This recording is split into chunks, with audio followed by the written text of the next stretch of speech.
Nako ho, eto at lumantad na. Hindi yun nakatiis. Biglang isiniwalat ni dating Ombudsman Martires Marites itong kaugnay na secret hatol niya kay Senador alias Boydila Villanueva. Aba, ay inamin ho na may kaugnayan ang halagang 25 million na suhol dito sa nabanggit, kaya nagawa niyang sikretong hatol kay Senador Villanueva. Aba, ay matindi ho ito. Alright, welcome back to my YouTube channel. I'm Andy's Vlog. Mga kaibigan, hindi ho ito fake news. Unahan ko ho kayo. Mismo, galing na sa bibig ni dating ombudsman na pinalitan ni Ombudsman Remulla.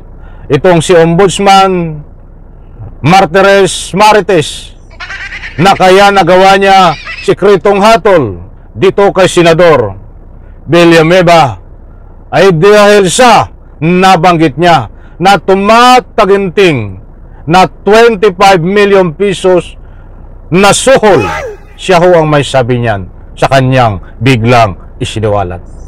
Pakilike lang ho ang video na ito bago tayo magpatuloy. Sabay-sabay po nating i-like. Please like and share po mga kaibigan and subscribe. Nako! Ay ito na ho. Ano ang nakain ho nito? Eh dati ho ito ayaw magsiwalat eh. Gusto niya yung sikreto. Kahit nga yung sikreto ni hatol ay hindi ho nalaman. Buti lang at binuklat nitong bagong Ombudsman Remulla. But sa puntong ito, mga mahal kong taga-subaybay, magugulat kayo. Dahil mismong galing na sa kanyang bibig na talagang may kaakibat na 25 million pesos na suhol. Kaya sa puntong ito ang nasabi niya, sikretong hinatulan itong si Senador alias Boydila Villanueva.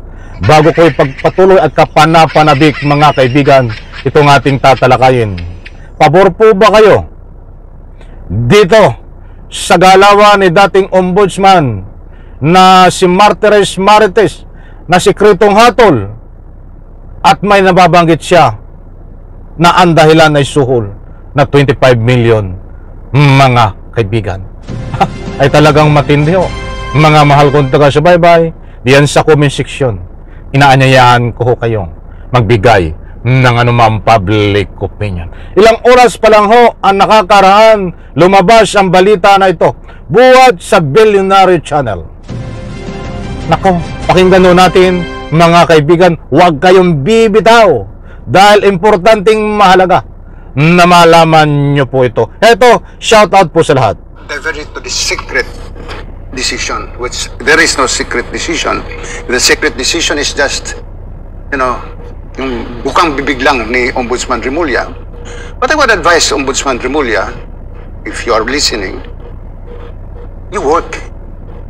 Stop conducting press conferences almost every day. Because you will never know what is really happening in the office of the Ombudsman. Biro mo hindi mo alam ang proseso sa isang kaso. Kaya kung minsan nagbumukhang tanga yung Ombudsman. Kaya kung wala kang gagawin, press con ka na mag-press con, wala ka talaga malalaman sa Ombudsman. Ay matindi yung mga kaibigan. Iyan po si Ombudsman Marites Martires. Huwag po kayong aalis dahil sa bandang gitna, kasunod na ang ibabahagi ko po sa inyo. Itong nabanggit na suhol na halagang 25 million pesos na may kaugnayan kung bakit niya nagawa na sikretong hatol ang ibinigay, ang iginawad dito ho kay Senador Villanueva. Nabanggit niya ho na wala daw, bakit daw panayang press conference ng ombudsman ngayon na si Remulla at nagmumukhang tanga ang ombudsman daw ngayon. Aba, o sige, pamimiliin ko kayo mga mahal kong taga-subaybay. Sino ang mukhang tanga dito? Uunahan ko kayo. Ako'y sasagot din sa tanong ko. Ito ang mukhang tanga. itong dating ombudsman na ito na nagkaroon ng sikretong hatol na tinatanggi niya pa. Subalit aamin din sa suhulan na 25 million pesos. Sino ang tanga doon? Siyempre ito si Marites, si dating ombudsman Marites Martires. Karapatan ng taong bayan na malaman kung ano ang galawan sa ombudsman dahil public interest yan.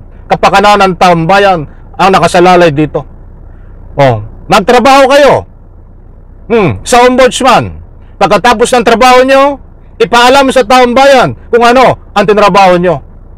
Paano namin malalaman na ganito ang kahinatnan ng kaso ni Joel Villanueva kung hindi nag-press conference itong bagong ombudsman ngayon na si Remulla na kinukontra mo dating ombudsman Marites Martires. Kaya pabor ako sa press conference na one way, isang paraan para malaman ng taong bayan, transparency, kung ano ang dapat malaman para walang maitago sa katotohanan.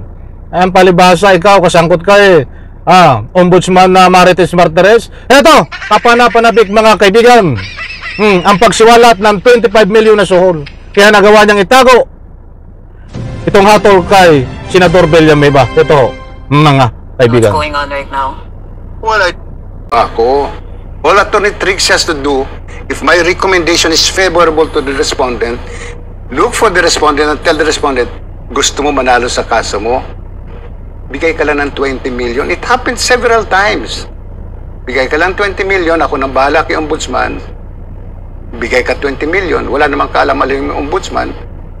Ang delikado lang doon, which happened in one case, ni-reverse ng ombudsman yung recommendation ng investigating officer, yung findings. So medyo may nagbalik ng 25 million doon sa kasong yon. This is a case somewhere in Batangas, you know. Yun ang nakakatakot doon. So, hindi po pwedeng sasabihin mo yung ginagawa mo Otherwise, mabubukulan ka. Ay, anak ng katakot-takot. Katuwiran ba yun? Mga kaibigan? Yung pag-amin ito, ay papakita ko sa inyo ang mukha. Ito po yung dating ombudsman na si Ombudsman Marites Martires. Yan ang nagsikretong hatol dito kay Villanueva. Mga mahal kong taga-subaybay, bilisan na natin. Inamin naman niya na kaya raw niya itinago sikretong hatol dito kay Senador Villanueva ay baka daw magkaroon ng sulan na nagkakahalaga ng 25 million pesos na nabanggit po diyan, mga kaibigan, mga mahal kung taga-subaybay. Nako, ito ay nagpapalusot.com, mga mahal kong taga-subaybay. Naniniwala po ba kayo sinasabi nito? Anong kaugnayan ng suhulan na yon? O kung magkaroon man ng suhulan, ay depende sa'yo kung tatanggapin mo di po ba? Ay anak ng katakot-takot, pinapaikot-ikot lang tayo nito. Disclaimer lang. Sa lahat disclaimer lang, kaunting paliwanag. Hindi po nabanggit dito na nagsuhol ay si Senador Villanueva.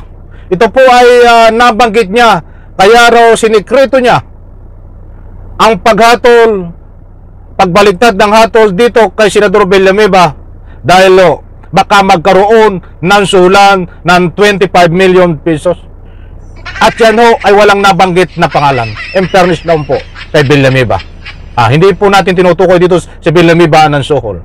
Ay konsensya mo na yan. Kung sino talaga ng suhol sa iyo, pero wala ka nang banggit na pangalan, bigyan po natin ng parto, mga mahal kong taga-subaybay.